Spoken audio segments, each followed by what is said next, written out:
How is your week going? Because I'm sure mine is going well.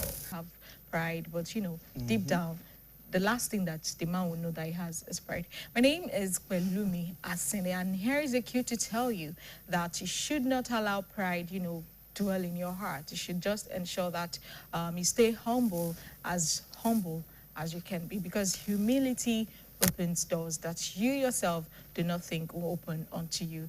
All right, as you all know, our Wednesday's episodes, we have a personality of the week. But before he joins us, we're going to have this feature on career choice. We'll be right back. One of the factors that influence happiness and success is career choice. Career is a word often used to refer to a profession, occupation, trade, or vocation. It could define what you do for a living, ranging from those that require extensive training and education to those who can perform with only certificates, as well as a willingness to learn.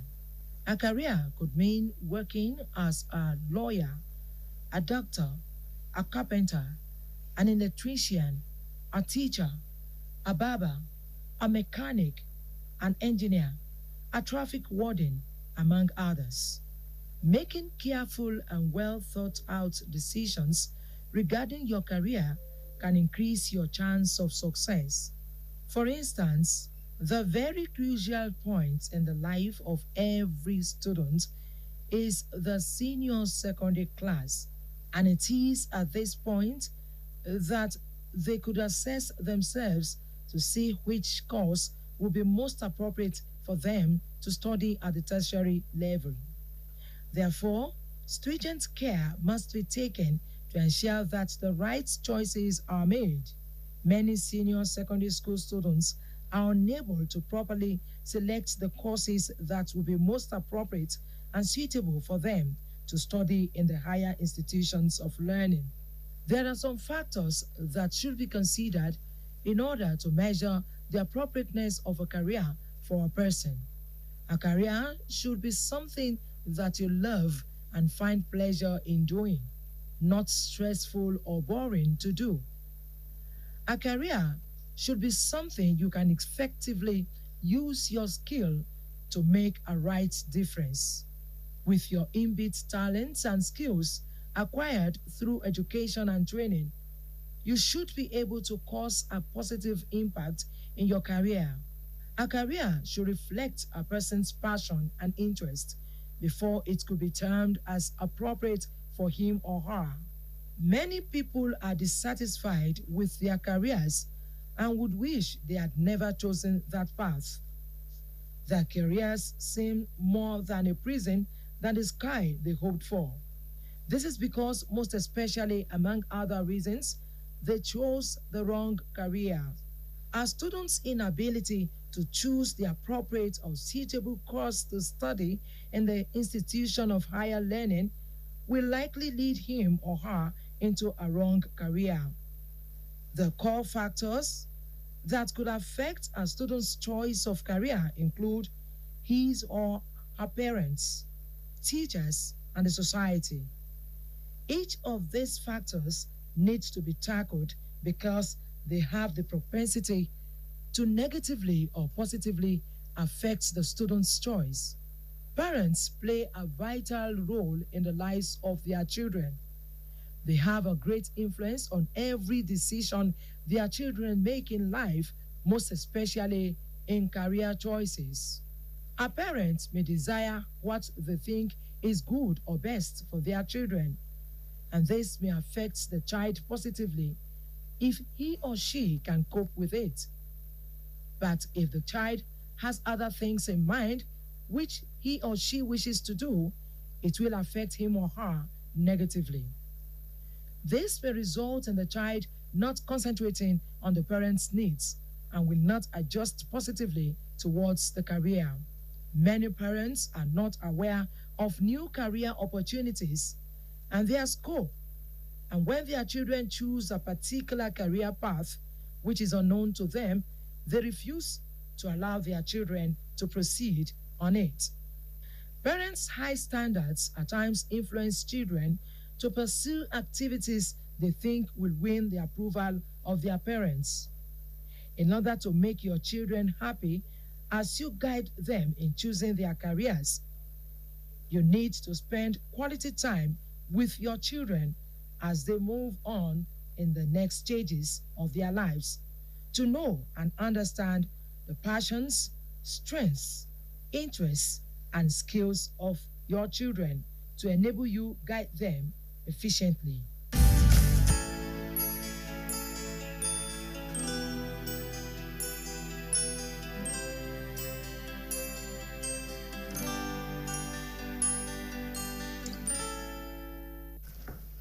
All righty, welcome back. It's still the mid-morning show on BCOS television, and yes, we have a personality of the week in the house with us already. We have in person of Dr. Olufemi Ogunbode, a development practitioner, an author, lecturer, farmer, entrepreneur, and he's a distinguished scholar also, and he's also a minister of the gospel whose life journey embodies resilience, hard work, continuous learning, and unwavering commitment to service. Good morning, sir. Good morning, You're sir. welcome You're to welcome Mid-Morning Thank you Show. very much. It's a pleasure having you on set with us today. Thank you very much. All right. So when you came in, backstage, someone said, you don't look like a farmer. You were like, were you supposed to carry maybe hoe or something? Perhaps maybe that's what you wanted me to do. All right. Maybe it's a when pleasure. next I'm coming, I'll have to come with The hoe. the No, farming, produce. Perhaps. Yeah, the farm produce. No, the produce can be bought. No, But you let can me come with it. the. No, or rather, I would rather dress in the farmer attire. do farmers have any attire? No, I can't be using this to till the ground. Okay. So definitely, I have to dress in a way that will conform. Not that you are dressing shabbily or looking unkept, but be as it may, in the farm, you have to put on an attire that will be easier for you to maneuver and to be able to move around in the course of things. Good. All right, sir. So we are going to kickstart your personality of the week, and we would like to learn from your journey in life. And like I read, that your journey is of resilience, of sacrifice, and all. So where did you grow up, and what was the experience like? Yeah, my growing up, normally I will always say I'm a mini Nigerian, in the sense that I have a multifaceted upbringing. Okay. Actually, my dad is from Osun State. My mom and dad are both from Osun State. My dad is Modaike, my mom is Ife. Okay. And my dad happens to be a retired police officer, but let's say a police officer at then. And at my tender age, I have to follow him to where we now call South. That is all the way in Akwa Ibom there. Okay. So I grew up with them, let's say, for 2 or 3 years, then returning back to Ife to start my primary school. And thereafter, while he was also posted to Lagos, I have to relocate with him back to Lagos. Were you all moving together with your family? Actually, let's see, because daddy's boy. Oh. You always want to move with Were him. you the last child? No, I am not. Oh, okay. And so I have to move with him to Lagos. With him in Lagos, though my mom still resides in Ife, while he is in Lagos with let's say, the last wife. Okay. And so I grew up on the tutelage of the last wife and also my dad. So my primary, my secondary, my polytechnic, and my secondary school was in Lagos. And why I said the mini Nigeria is that stepmother of mine is from the South. So she took care of me in that regard. I schooled in Lagos. I did my service in the north, Bauchi to be precise. And thereafter, I did a teaching job in Bauchi and Gombe State. So you have, like all the so geopolitical I moved down from zones. there down now to Ibadan, where I did my master's in Ibadan. Then after a while, I got a job in Lagos, that is in the development ward. So that made me again to return back to school also in Lagos. Okay. Then when I have to complete my PhD grade, I have to move back again to the north. Wow. So you can see I have a bit of the south, I have a bit of the west, and I have a bit of the north. So that makes me a Nigerian. Yeah, so how many siblings do you have, like, in your family in total? And yeah. how was your relationship like, with your Jokingly, I normally say that my dad didn't marry many wives, he only had 4. Okay. And we are not too Only? many. Only Yeah, just we are four. not too many as children. We are just 16. Okay. And at the moment, let me say 3 years late. So that made the baton of the, how do we want to put it, the Olori a bit now to fall on me, because now I happen to be the first son. Is that not Daudu? So I happen to be the first son, though I have 2 elder sisters ahead of me, and who are also doing well. One is outside the country, one is in Lagos. And yeah, so I carry all of them along, irrespective of the mothers. Now, when you were growing up, you know, you stayed more with the younger wife. Yeah, definitely. So, her children, Yes. how did you grow up amongst them? You know, there will always be that friction, but notwithstanding, because we were growing up and, you know, mothers want to say something to that. But I grew up mostly with my dad and the last wife, and it's only on holiday that I do come home to meet my mom for the holiday period and return back to Lagos. So it's like a daddy's son, but now in the midst of a sibling, and either we like it or not, we just have to cope together. And the military life cycle of my dad made him to, while we were growing up, we thought that, oh, this man is harsh on us. But later when we start seeing the younger ones also growing up, and it's also in the same method of teaching, then we discover that is his own lifestyle. And so we have to now see ourselves together as one. And after his passing, because like I said, the baton fall on me, I have to let them know that irrespective of the mothers, what is important is we are all from one stock.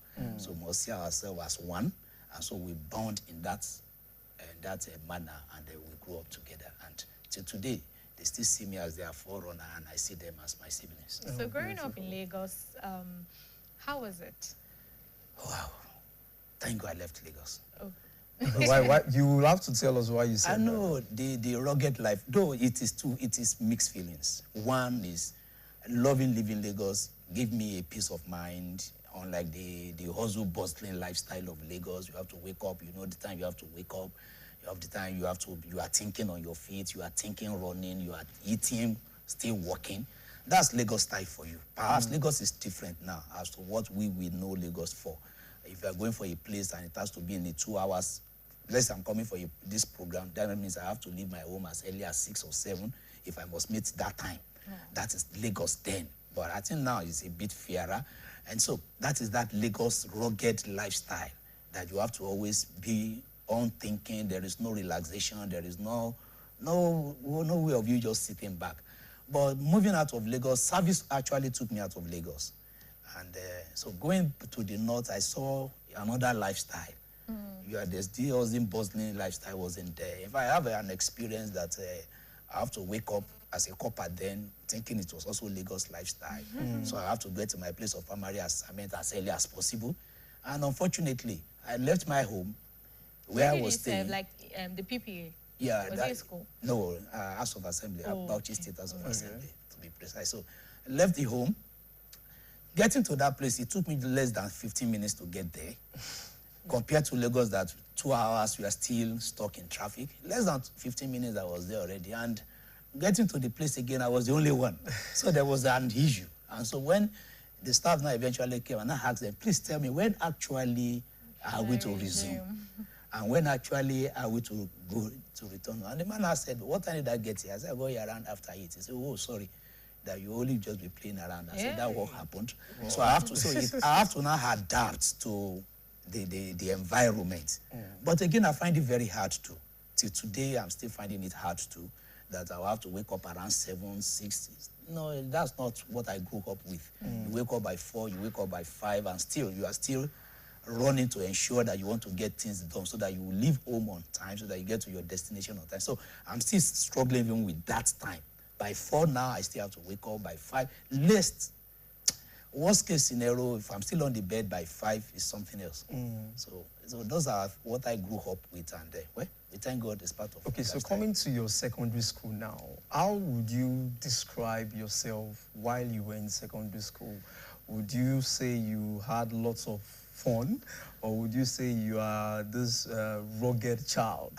Well, I'll put it also in 2 dimensions. One, you know, I told you about my background, my dad. In the course of who he was then.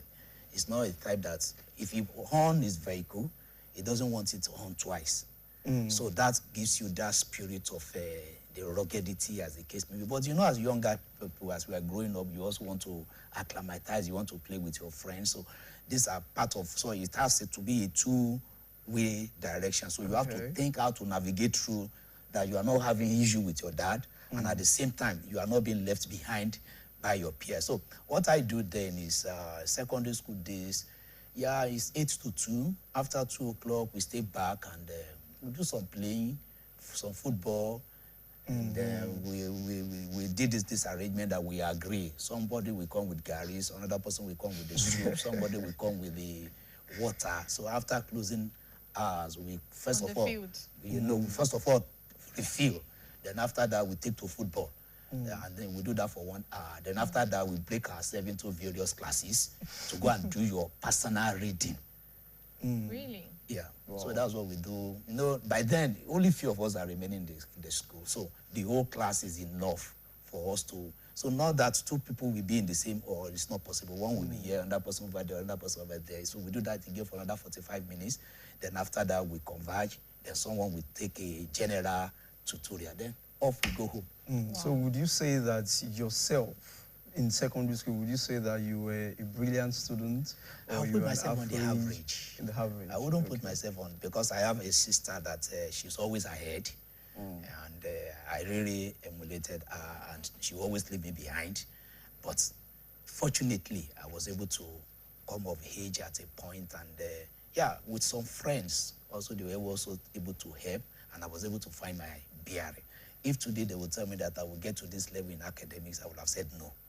But in the course of time, things falling into place, meeting friends, facing challenges, and then there is a focus, you want to have a landmark. So all this added up together give me that push. All right, so looking at your profile, I noticed that right after secondary school, you started working. Yeah. So, you know, share that story with us. Like I said, my dad played a role in the sense that he has a restaurant. Let me say Ibia Palo, as the case may be. And, so immediately after, during the long haul, like when you say you are going for summer, there is no summer with my dad. It is at that time that the sales girl will misbehave. Either she's been doing well, my dad doesn't give a damn, or that July, that girl is going. So we will take over. And we'll be running his restaurant, that is Bia Palo, till October. When we resume, then he will employ another person. So that is one. Then 2, is not a type that wants you just to sit idle, doing nothing. Fortunately, this my elder brother, who happens to be the second born of the family, or have this nylon business. So my dad asked me to go and join him, to learn from him. And this was the practice then. If you have that kind of machine, my brother went further. He bought it, but he went further to start producing. Now, while he's producing, he sells. The selling, an operator must go with the machine. So I have been taught. So while selling the machine, I happen to be an operator, so I have to go with the machine. He sold. So that made me to become. So I learned from him how to operate the machine. Now, when it's now sold one, I have to go to be an operator for that individual. So I learned that. I would say this all started from my dad. So were you getting paid when you were doing all this? With my brother, no. But by the time I started working with the other person, I started getting paid. When you were doing the petty ones with daddy too, were you getting paid? You know, you are working for your dad. You are working for your dad. But would you say that shaped you, you know, being an entrepreneur now? Definitely, because looking back, I discovered that there are some things that the textbook will not teach you. But you learn it on the street, you learn it from... And I said these are skills that is passed on onto the children from the parents, which the textbook will definitely not bring you into. That's one. Apart from you learning how to, which many people do today, they learn to sell, there are some nitty-gritty of selling that, except you are in it, you won't just pick it up. So I think that also is part of what I was able to pick up from what my dad introduced me into. So it became part of me in the course of my growing up. And yeah, the job didn't come in suddenly after my academics. So I have to start putting one thing or the other. So you have to fall back to look at, okay, what these things that you have learned from him, and then we started putting it into place. So one was able to get some livelihood from it. But why did you venture into going to meet your brother? You could have told your dad that I really want to focus on my education and this and that. Now, and so we are looking at two generations. Okay. This generation can't tell that to their parents. Our own generation, you dare not say that to your dad. If you say this is the direction he wants you to go, yeah, then he may allow you to do some talk, but whatever he says is the final. So it takes the shot, and we have no other thing but to say yes, sir. So when he said join your brother, although I joined reluctantly, because these are my friends that after secondary school, these are your friends that they are moving around. Exactly. You also want to move around with them, but you have an old man at home that is not agreeing to that style. He wants you also, not that contribute, but to the extent that get yourself doing one thing or the other. In fact, where I worked, which was Wema board after, because I have to go back to retake my WAEC, because the first WAEC I had then wasn't that pleasant, so I have to go back to retake, and then I have to leave that nylon cotton business to return back for my secondary school. That is to retake my WAEC. Then immediately after that, then my dad has retired from the police force. He's working at what we now call Dual Group of Company. He was the security supervisor with Wema board, so he uses that opportunity to bring me into the company, into Wema board estate. So I started working there. If I started from the beginning. That you are starting from as a cleaner, from a cleaner to become a messenger, from a messenger to become, I eventually got to become an account clerk in that organization. So reason because while in secondary school I did accounting, so he knows I have this flair for accounting. So he said, okay, you can learn from that. So it's learning on the job.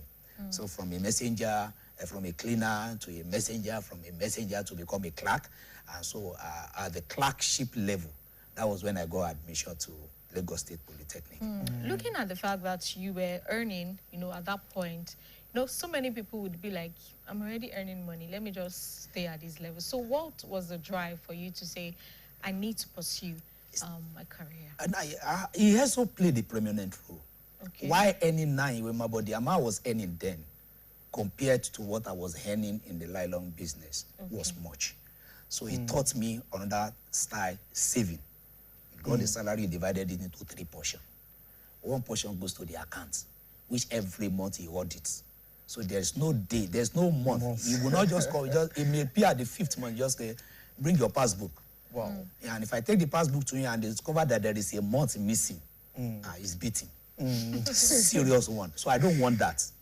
So I am religiously disciplined in that portion that says it should go into the that savings. Then the second portion, they said, okay, use that. You want to buy one thing or the other, you can always come to me. You may want to buy one thing that I will not agree to, so you use that. Then the third portion, though it takes me to the, is the one that transports me to the organization to and fro. He said, but it's not all the time. There are some days that I might not want to leave on time. So from this, pick your transport fare and go and return. So those are the learnings that he gave me. So, and knowing fully that I want to go back to the university, so that savings, I know that that will be for the savings. And he told me one thing, which if any parent should tell his or her child today, it will be tug of war. And it is that after my secondary school son, I say, sir, this is where we stop. Wow. So if you want to further, it's up to you. So at that point, I have it at the back of my mind that definitely if I must go back to school, it's going to be from this man is not going to, it's not going to respond. So I have to be the one to bear the fee. So that gingered me the more to want to religiously save for that purpose. And not that he said it, I saw it in my elders. He didn't do that for them as well. So for him to have even told me, I believe that was a plus. Yes, sir. I'm trying to say that, at that point that you're already earning money, why didn't you just say, this is my Ebenezer, like, let me just stop here? So what was that thing that was driving you to say, I need to further my education? Let me say, as at that time, I was a bit apology to those who learns one trade or the other. I don't have it at the back of my mind to want to learn any trade. Perhaps maybe, while you're in school, there is this ego. What do you want to become? What is your career path? And we are seeing some people we are modeling. And so that is one. Two, looking into my family as well. This person what's the highest level that my elders had? And so what is your own position? So let me say those two things framed my thoughts. Then thirdly, which I will have, by the time I start working with my board, and you start seeing someone who is not of your age, who is coming to do IT, and the way and manner that person will be speaking to you looks somehow. Then I discovered that if you want to be top there to discuss with those people who matters, one thing that you use in climbing the ladder is education. So that informed my determination that no, I must pursue this academic area. And I'm not even pursuing it for the purpose of going to the classroom, because one thing, I hate teaching. I hate teaching. And why do I hate teaching? There is this film we were watching then, is it Fijikogbon or so, that they were using Ogun Mefun, this and that.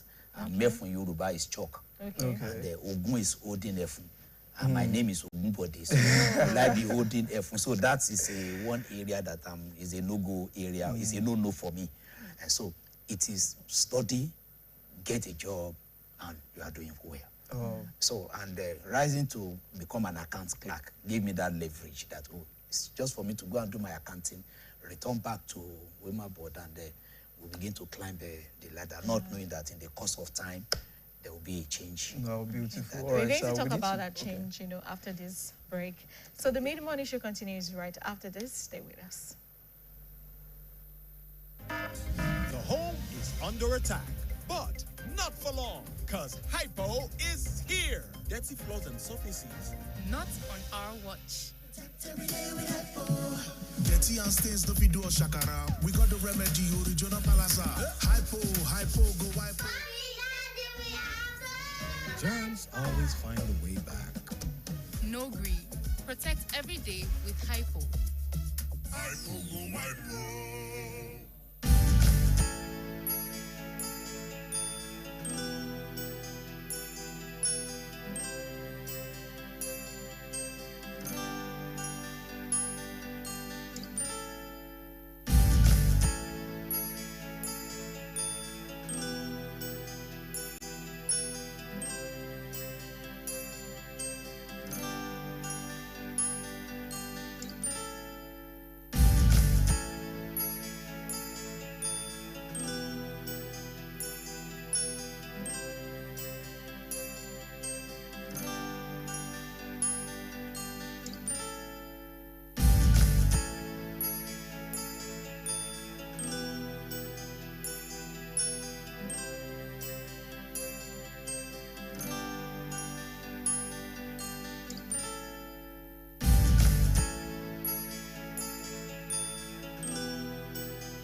All right, welcome back. It's still the Mid Morning Show on BCOS television, and we have a personality of the week with us. We have Dr. Olufemi Ogunbode, development practitioner, author, lecturer, farmer, and as well an entrepreneur. So, sir, you mentioned that when you went, to further your education, you thought you were going to come back to Wema board to climb the ladder, but something happened. So, what was it that happened? Yeah. Actually, I was sick, moving for accounting, but eventually I got insurance. Okay. And this was the agreement with my dad. After maybe my first year, that's my ND1, I will cross over again to accounting to continue there. But unfortunately, I fell in love with insurance, perhaps maybe because of the law aspect of it, this versus this, this case versus this case, and it's more like, in the course of it, it's more like there is an historical aspect of it, and I love anything that has to do with history. When lawyers are speaking, they have to go into the past, so exactly. I love those historical aspects of it. So my dad said, are you not changing? Are you ready to just say, Daddy, no more changing? I love this insurance. So that made me to continue the path of insurance. So after my ND, fortunately, Wema board gave me study leave without pay. So I have to return back to Wema board after my ND. But after that, now I don't want to go back to account department anymore.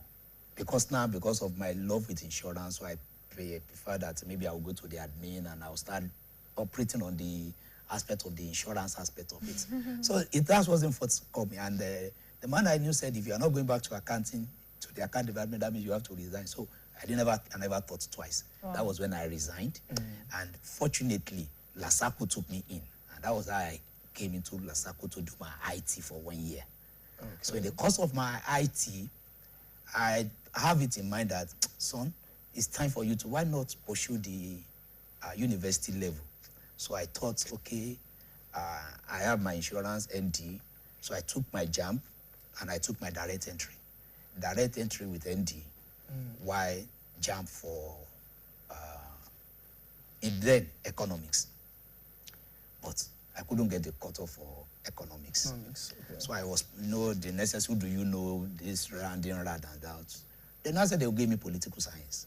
I said I'm not interested in political science. From where to where? From where to where. So, and so I bounced back. I said I will go back for my insurance. Okay. And that was what made me to return back for my HND in insurance.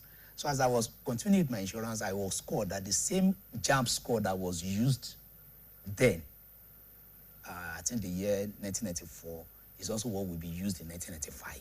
Wow. So I returned that perhaps maybe they will give me economics now. Getting back there, they said no more economics, it's now sociology. Sociology as well. So I returned back. Then there was one person I know, Bokno Akirili, is the younger brother, is a younger brother of Bokno Akirili, Buyi Akirili. I met with him and I said, this is my situation. I took him there as a mentor. Okay. He said, if that be the case, he has seen someone who read insurance economics, insurance law, but he has not come in contact with someone who read insurance political science. Why not give it a trial? So I took his words, so I returned back and I got political science. So I was running the two together at the same time, my HND and my BSc. But it's not going to be easy. Exactly. And if you know Lagos then, sometimes you have to call in between the traffic, sometimes you miss a lecture, sometimes your exams are clashing. But I have to give priority to my insurance because that one is 2 years and the BSc is 4 years. So if I have a carryover in my BSc, I can still rerun it while still in school and I can still finish in record time. But in the insurance, if you do that, that means you are not graduating with your peers. So rather I concentrated more on that. Though I have some people that I have who are standing in for me. If there's going to be lecture, they help me to take the lecture. If there's going to be test, they call me. I run back for the test. When it comes to the exam, fortunately, I have to be, we tutor ourselves together. So gathered together. And with that focus and that determination, because of what that Bokno told me, Buyi Akirili told me, gave me that, the push that, you can be the first person in the country that did political science and insurance. So that gave me the vigor, the strength. There's fortunately also the church where I attend, I also want to, you want to prove a point. That, okay, you have this certificate. So all those becomes a push, a drive. My dad never knew that I was doing both. Wow. His thought was that I was doing only insurance. So he never knew I was even, he knew I was in LASU. Okay. But he never knew I went back for my HND. Wow. So I didn't tell him that. So don't forget that like the money I said I saved, the IT I did, and then I've learned how to sell policies, insurance policy, there and that. So anybody buying vehicle in my church, I have to be the person, the agent. So my own commission from it is part of what I'm using in funding myself in the school. Actually, it got to a time, not that my dad didn't respond, because now seeing that he knows that you are he has seen your step. Perhaps he uses that to ginger. So I have to go to him, and we don't talk on it. What I need to do is, there are two things I know about him that he doesn't joke with. Apart from me playing around, apart from us talking together. But there are two things, his eyeglasses and his khaki. He doesn't joke with it. So if I see him entering to the bedroom, I'll just quickly write my letter. I'll scrabble it, run into his room, pick his car key, drop the letter on his eyeglasses, put the car key on it, leave the room. Wow. So when after he has dressed up, ready to go to work, or maybe wants to go visit his friend or he's going somewhere, he will pick his car key. Then we'll be looking for his eyeglasses. So then we see that there is a note on it. He didn't put it there. Who did this? So you open it and he will read, "Dear Daddy, this and this is needed in the school." I'll put, not that I need it tomorrow, and I'll be telling him today, no. rather 2 weeks' time. Daddy, on so-so date, on so-so day, where this is needed in the school. So I list it, put the price, do the total sum.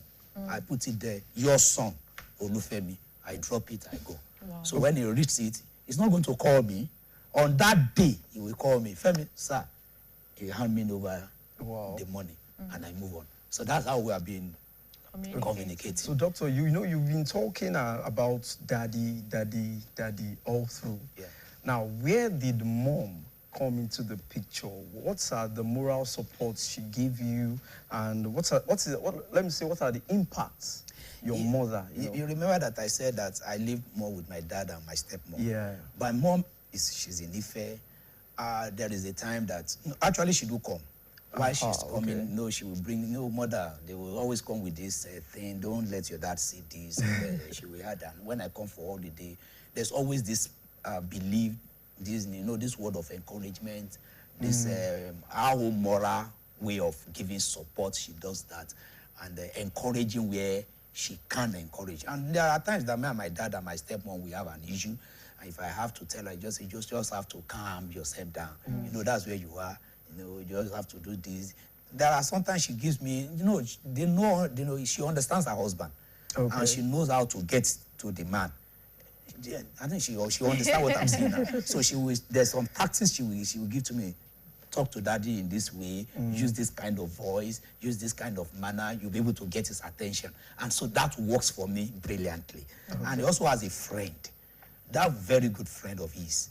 And so if there's an issue with me, there can't be an issue. There will definitely be.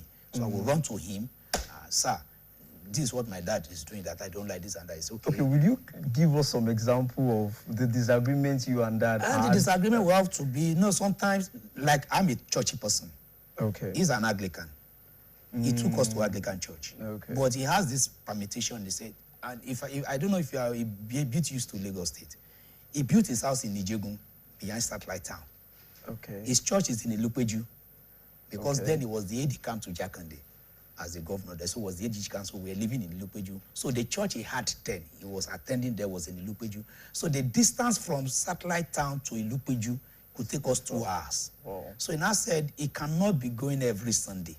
But he doesn't want us not to attend church. Wow. Oh, So for us not to attend church within, there will be a problem. So we should look for church within the locality, where it will be easier for us to trek to and return home. And I have to now look out for my friends.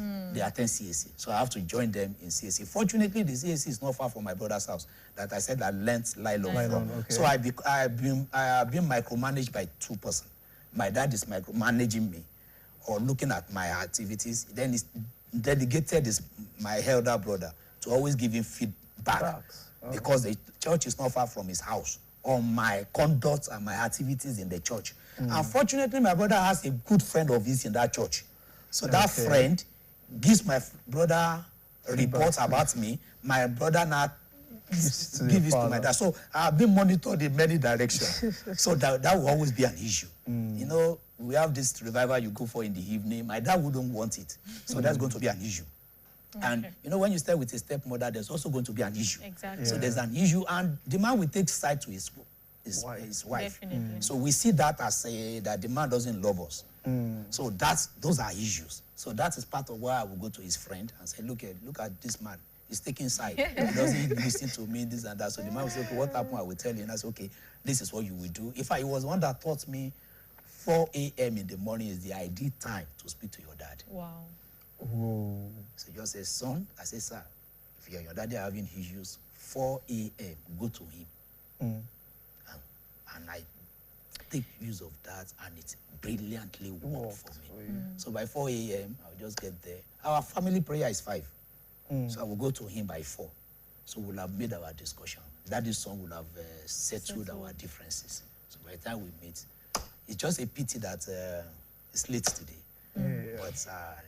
But I really, I now discovered that while we are growing up, you may not like your dad. But when he's no longer there for you to run to, you start appreciating him for those training, those teachings, those understanding he gave that, which today, I won't lie to you, I'm building on some of those things that he taught me then. Okay. Beautiful. So, professionally, Dr. Ogunbode, you know, you've built an impressive career that spans development, practice, education, research, consultancy, entrepreneurship, and academia.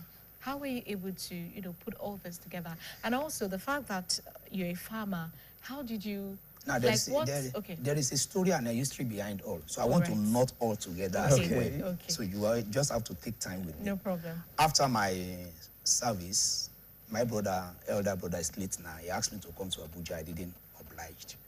Then I've never been in Ibadan. I've never lived in Ibadan. But marriage brought me to Ibadan.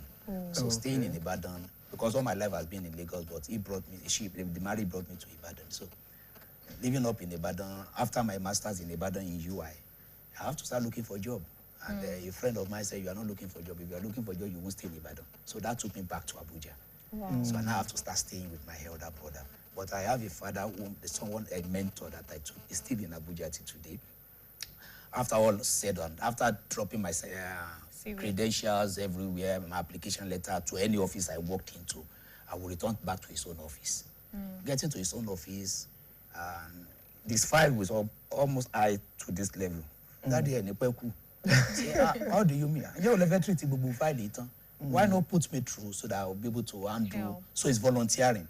So I started that. He put me through the work, and because I had my insurance background pay off, because that organization was a bit into insurance aspect of it.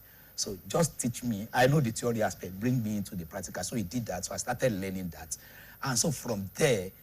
Now, the essence of now dropping CV anywhere, it doesn't come up again because I have a place I go to. So so if you collect his salary, we divide it. Give your wife his own. Really? Then the one that is remaining, let's share between daddy and son. So we do that. So there's an opportunity I use in that organization. They buy papers, which I don't have the means to buy. So I use the paper to look for adverts. Guardian, to be precise, Tuesdays, Thursdays. So it is from Guardian I applied, and eventually I got to that non-governmental organization. Now, you remember I told you I hate teaching. Exactly. But the job I got there has to do with training. And my department is leadership training. So now I have to combine my political science, my insurance together to facilitate leadership. And what are we training? We are training those people who want to become an entrepreneurs. That was CBM project in that year. So I was in the leadership training department. Then I have to start learning. Yeah, there are some people who are into enterprise training. So I have to learn about enterprise training. Now, don't forget, let me just chip in this. While in university, I learned how to do Kampala. So the Kampala is part of what I lived on with in Abuja. So now, going to that organization now that I have to now facilitate entrepreneurship, that gives me, let me say, a leverage that I've been able to do Kampala business. I know the nitty-gritty of Kampala making and also selling. That don't forget, I said I've sold for my dad before. Exactly. So I've also learned the nitty-gritty of selling, marketing, as the case may be. Also, don't forget that I've also done nylon business. So comb all those together made the facilitation of leadership and entrepreneurship went okay with me. Sorry, Doctor, we need to cut you short in that place. You know, we need to take this break. And when we're back, you know, we'll continue. Stay with us. The Made Money Show continues right after this.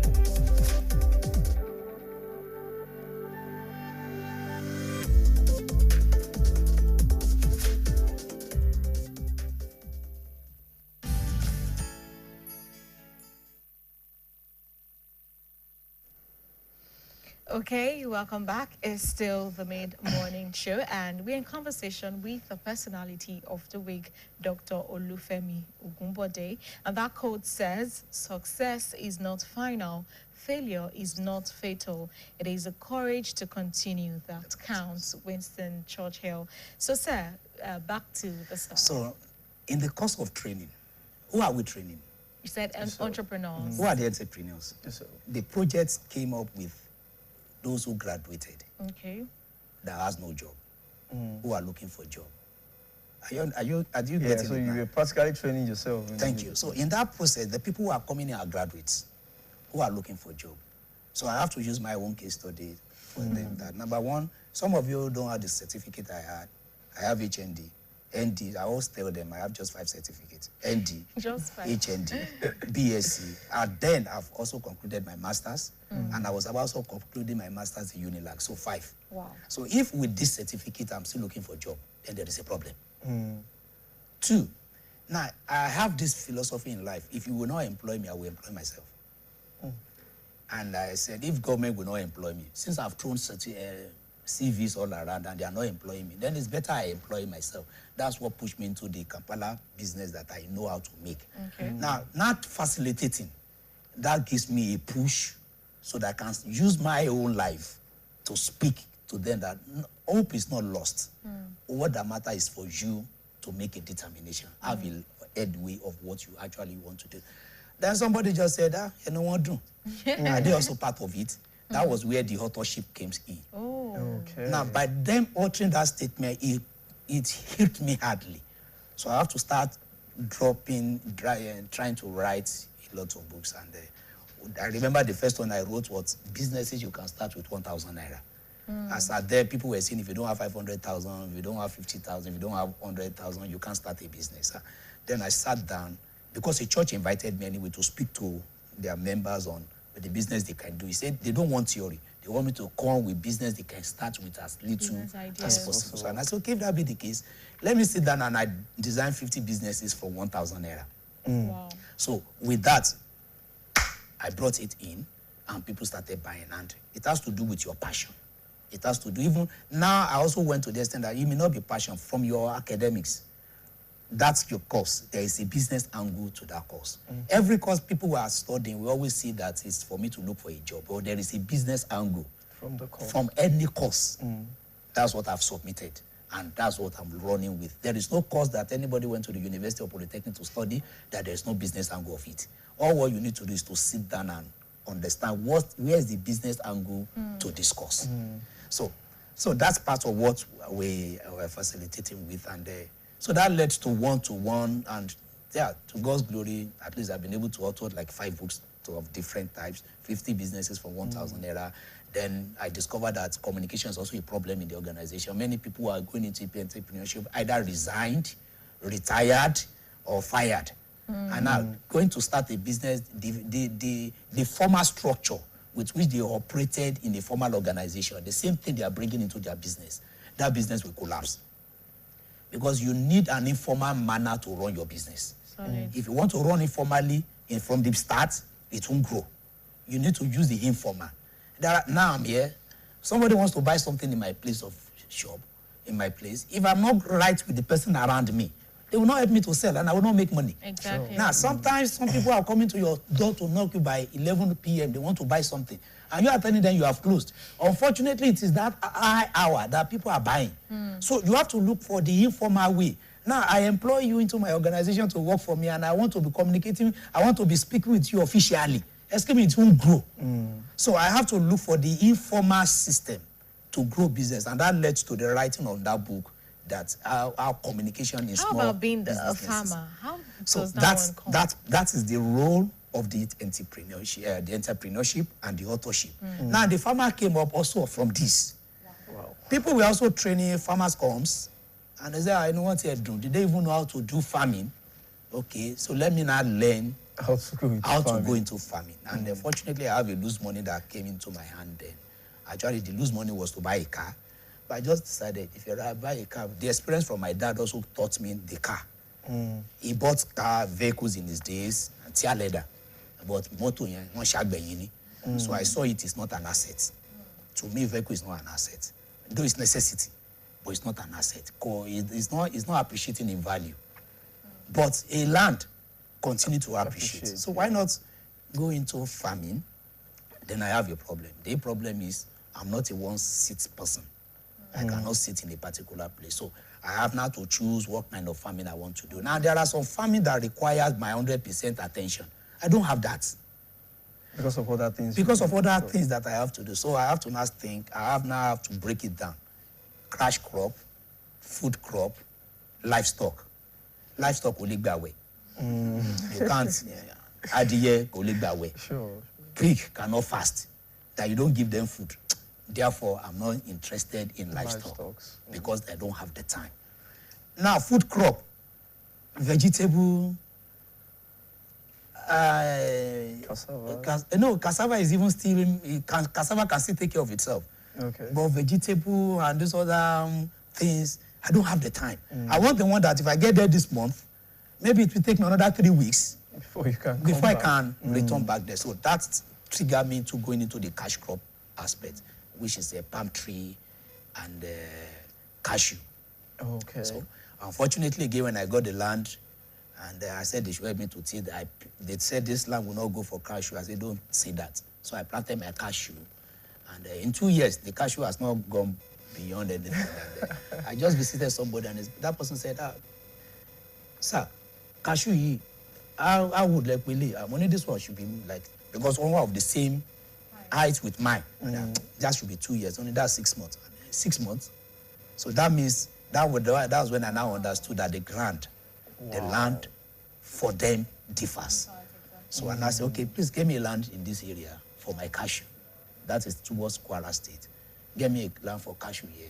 Now, so this area, I now totally go into palm tree. Now, the man has told me, not that I know it all. You know, you will have more. Yeah. So we have to, you have to do the street You sense. only know the theory aspect. So I have to mingle with the guys in the village. And they say, sir, keep palm tree to the it may take 3 years. What will you be feeding on 3 years? So what do you think I do? Why? So again, I not reach. It will make the palm tree. While you are harvesting your cassava, the palm tree is still growing.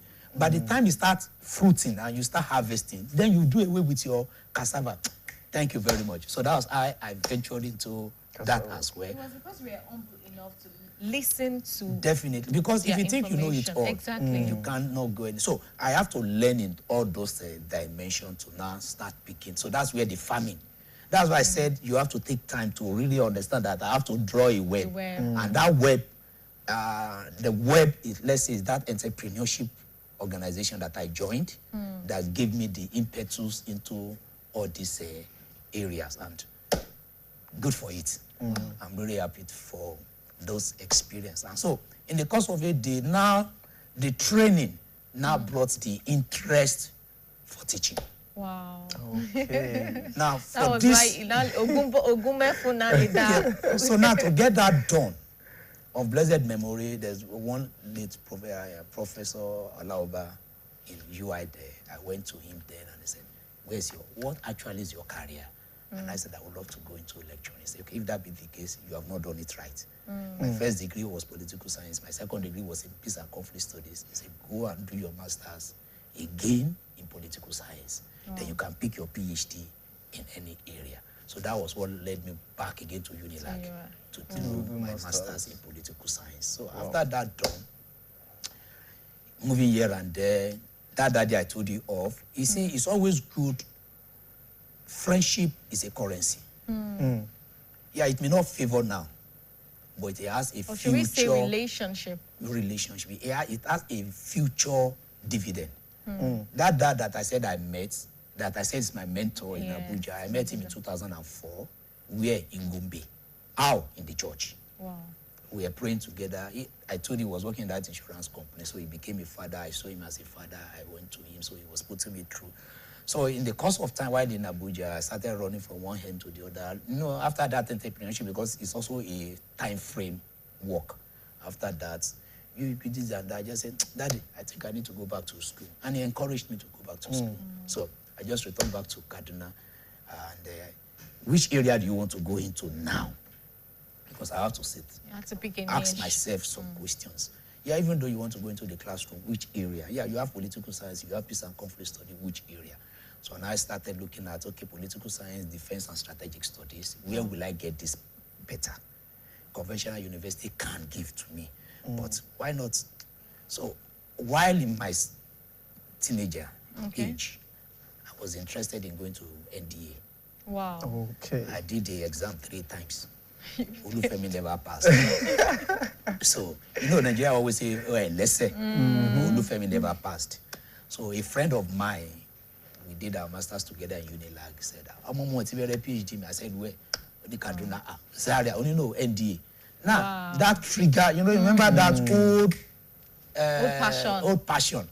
So one time, so I just applied. Wow. And I was moving to Kaduna every week. If I go to Kaduna this week, by Monday I have my class. By Tuesday I'm back to Abuja. By Wednesday I'm back to Ibadan. By Thursday I'm in Shagam for a training. By Friday I'm back again to Kaduna. Your tenacity, your drive is palpable. So it is that vigor and that you have started. You can't look back. And I hate having this. He started the thing. He couldn't complete it. It's not part of my philosophy in life. Be as it may, I must finish it. Number one. Then don't forget that I look into my family who have done this. Can't you lay a foundation? So I want to lay that foundation. Then there are some youths in the church. You encourage people, you speak to the youths, this and that. Now, if you want your life to be an example, if you want them to believe you, then also be involved. So that you'll be able to use your life to speak to them that it can be done. So I put all those strengths, those vigor, and it is at the thick of that kidnapping on the road. And my friend will say, I won't be speaking to you. Exactly. So thank God, and we were doing that. And to the great grace of God, next month, July 21st last year, I did my final defense. By October last year, I did my graduation. Convocation and fortunately joined to the academics. Okay, beautiful. All right, let's go for this short commercial break. Please stay with us. It's still the mid-morning show. The home is under attack, but not for long, because Hypo is here. Dirty floors and surfaces. Not on our watch. Dirty and stains no fit do us shakara. We got the remedy, original palasa. Hypo, go hypo. Germs always find a way back. No green. Protect every day with Hypo. Hypo, go hypo.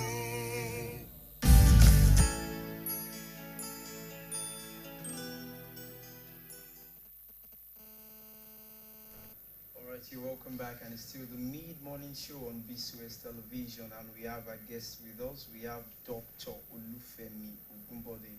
He's a development practitioner, an author, a farmer, a lecturer, and an entrepreneur. All right, sir, looking at all this, your lifestyle, growing up and everything, what would you say a major challenge is for you? Growing up, going to all these institutions, going for masters and back and forth, which major challenge would you say? Well, people will always say, because I don't have somebody to be a forerunner, it's a major challenge. Somebody to run to in your closet, except you have to start making calls. That is a major challenge. If I say finance, everybody's having financial challenges. But there are some people, they have this person that I'm having this challenge, they know who to run to in their home, in the family, who will give them the rope, the line to follow. But as to me, I don't have nobody to run to, no brother to go to, no sister to go to. So I have to weather it myself. I have to make a determination. Actually, what do you want? Like I said, what do you want? So that becomes a spring. As the major challenge is no one to look up to, except God and the people in the course of my journey that I have to start picking, that I will walk around to this. Today, if you ask me, I cannot say this is my childhood friend, because in the course of time, we just have to drop ourselves on the way, moving up and down. So It is not that I'm trying to put hand on the few that I have, at least in my NDA now, at least I can still boast of 3 or friends that I can say, okay, these are my friends. Even in UI, I can only boast of 2 at the moment, despite the fact number of them that we went together. In Unilag, because we created a platform now, that even means to start saying, okay. But still, within that, I can only speak of a person in the Unilag that I can say, okay, I can call. So having no one to guide is an issue. And as at the time I was about submitting my project for my 100 level was when I lost my dad. Wow. I was to submit on on Wednesday morning. He died on that Wednesday. So he didn't live to see me even submitting. So that's, now, you know, despite the fact that at the beginning he didn't give the backing. At a point, he started, even though the financial backing wasn't there, but he was giving the courage, he was giving, support. Alpha, this and that. So he was giving that moral support that I was happy with. Yeah, the financial aspect also was coming in little by little. But at the time I needed him most, he wasn't there. Wow. So, and is it now that I have to now manufacture a father who also has his own children that you also have to respond to? So, like I told somebody just last week that, yeah, maybe my dad was alive. Perhaps I might not have come to Ibadan because he wants his children around him. And he building his house in Lagos definitely would not want me out of his sight.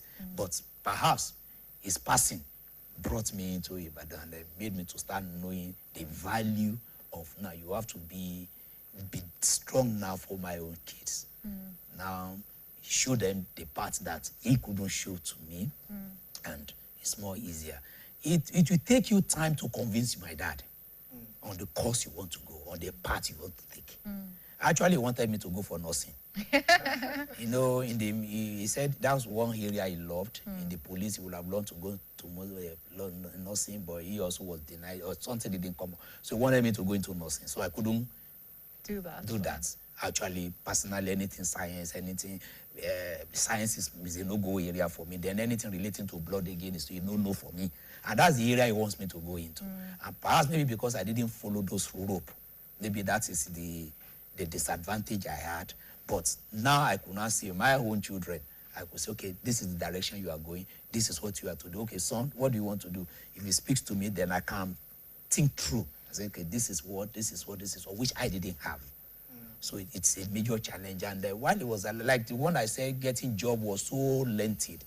Imagine, year 2000 service was over in 2000. 2001 service was over, and you didn't get your job until 2008. Wow.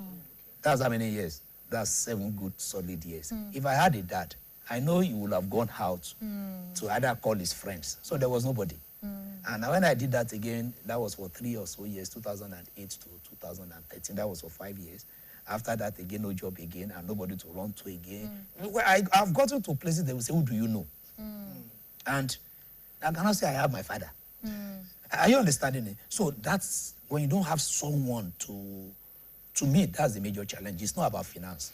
Money, there are many out there. It's only for you to think how to get those money. But when it comes to somebody monitoring you, somebody guiding you, somebody holding you by the hand, and you don't have, excuse me, that is more challenging.